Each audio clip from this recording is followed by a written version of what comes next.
અમુક ઘટનાઓમાં ક્યારેય કોઈ પરિવર્તન નથી આવતું એ સંદર્ભમાં બહુ બધી કહેવતો કહેવાય. એટલે જેમ કે મારી મમ્મી એવું કહેતી કે કૂતરાની પૂંછડીને ગમે તેટલા વર્ષો તમે દાટી રાખો, બહાર કાઢો તો એ વાંકીને વાંકી જ રહે.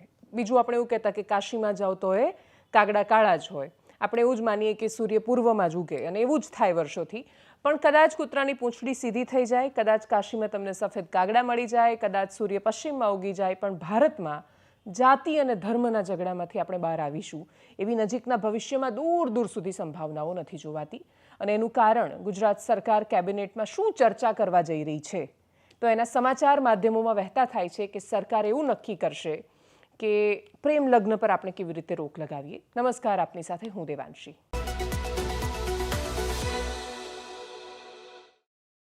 આ પ્રશ્ન પ્રેમ લગ્નનો છે જ નહીં. આ પ્રશ્ન છોકરીઓના મા બાપને છેતરવાનો પણ નથી. આ પ્રશ્ન છોકરીઓના પોતાના છેતરાવાનો પણ નથી. આ પ્રશ્ન આંતરજ્ઞાતીય લગ્નનો છે. એટલે ભાગીને થતા લગ્નો, પ્રેમ લગ્ન અને ભાગીને થતા લગ્ન.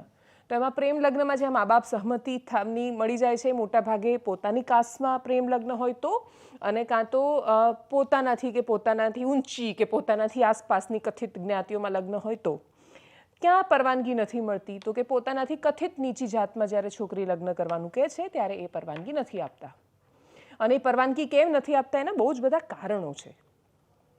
સૌથી મોટી વાત એ છે કે આપણે જે વાતાવરણમાં ઉછરીએ છીએ, મોટા થઈએ છીએ, આપણે એક પ્રકારના વાતાવરણથી એટલા બધા અનુકૂળ થઈ ગયા હોઈએ છીએ કે આપણે એની બહાર જ્યારે જઈએ છીએ ત્યારે બહુ જલ્દી એડજસ્ટ નથી કરી શકતા.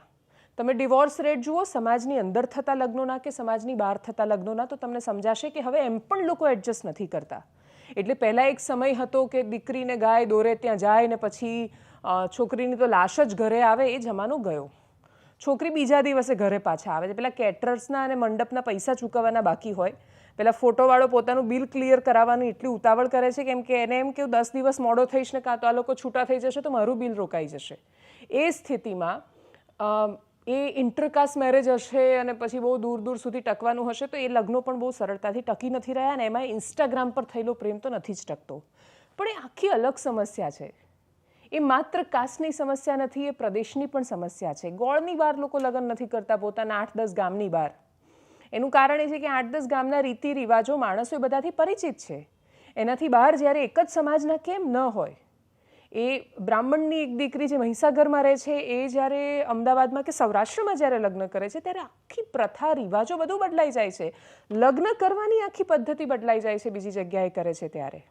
પણ આ પ્રશ્ન એ હવે ઇન્ટરકાસ્ટનો જ્યારે બનતો જાય અને આંતરજ્ઞાતીય બનતો જાય ત્યારે આપણને ધીરે ધીરે સમજાય કે આપણે માત્ર આપણે કપડાં બદલાયા, આપણે બોલવાની રીત બદલાઈ, આપણે અલગ પ્રકારના વાહનો વાપરવા માંડ્યા, મોબાઈલમાં ટેકનોલોજી નવી ઉમેરાતી ગઈ, આપણે નથી બદલાયા.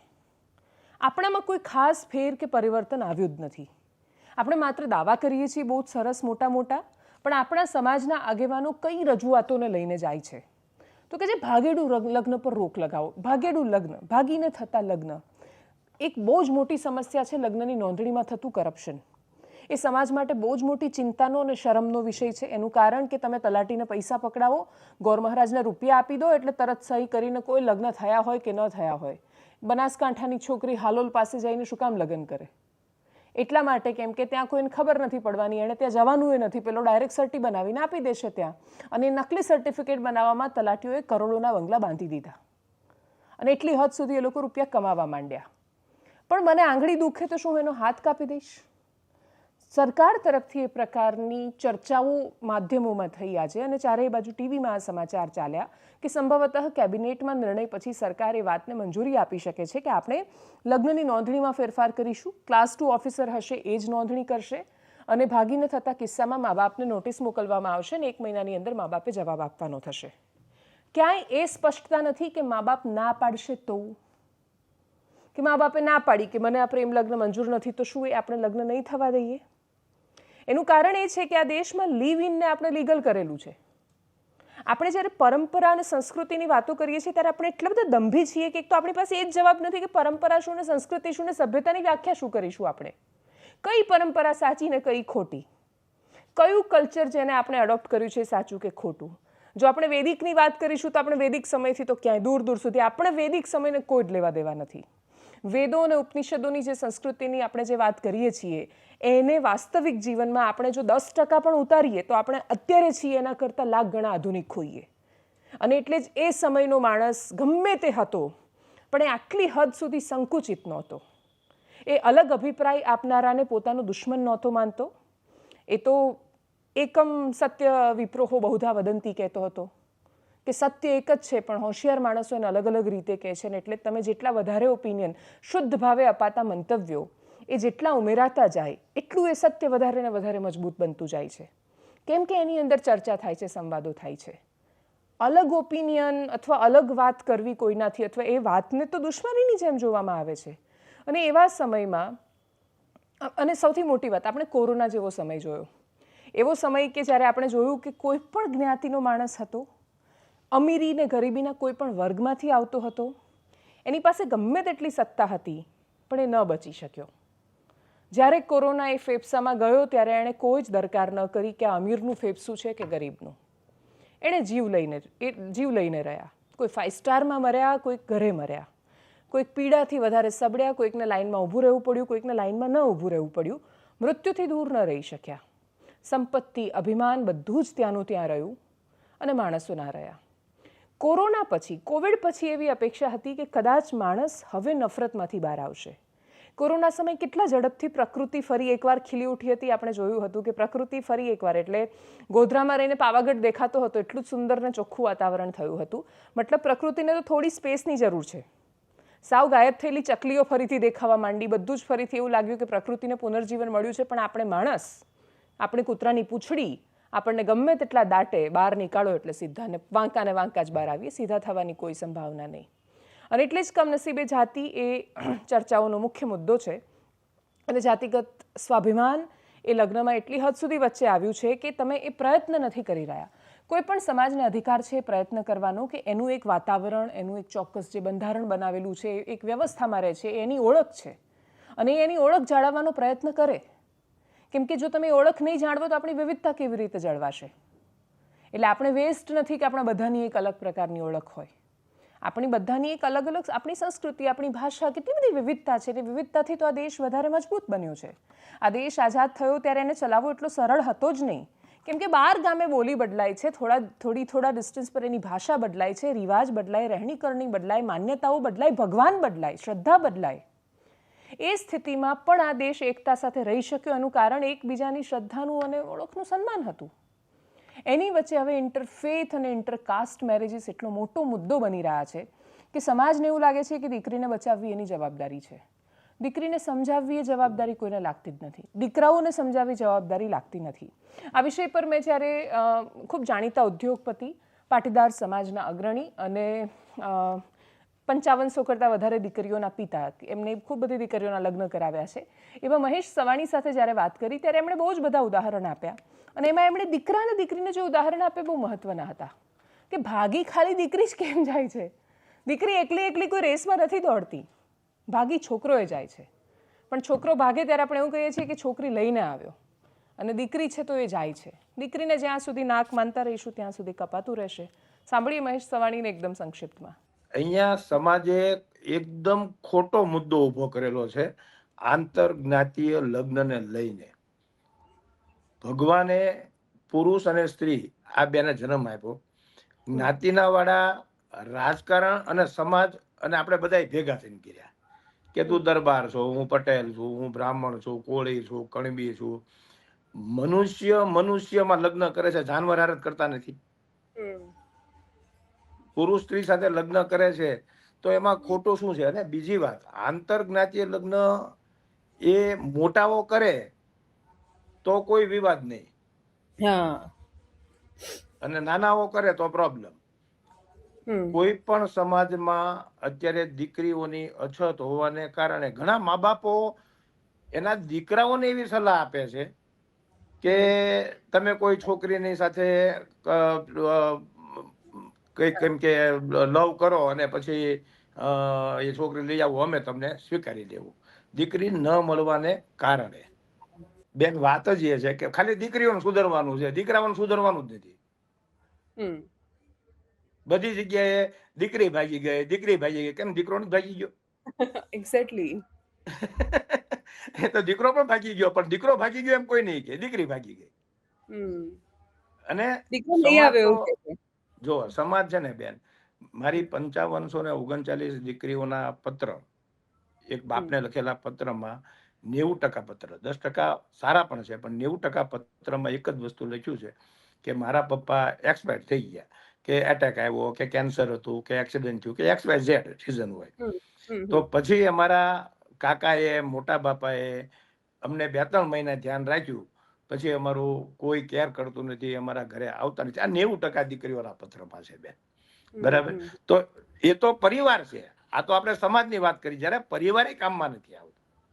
સરકાર શું કરે છે એ ખબર નથી, પણ આપણે લડવાનું ચાલુ છે, અને એટલી નાની નાની વાતમાં લડવાનું ને ઝઘડવાનું ચાલુ છે કે આપણને ક્યારેક ભરોસો ન થાય કે સોશિયલ મીડિયા પર કોણ વધારે શક્તિશાળી, કોનું વધારે વર્ચસ્વ, કોના વધારે ફોલોઅર્સ, એ ચક્કરમાં પથ્થરમારો થઈ જાય ગામમાં.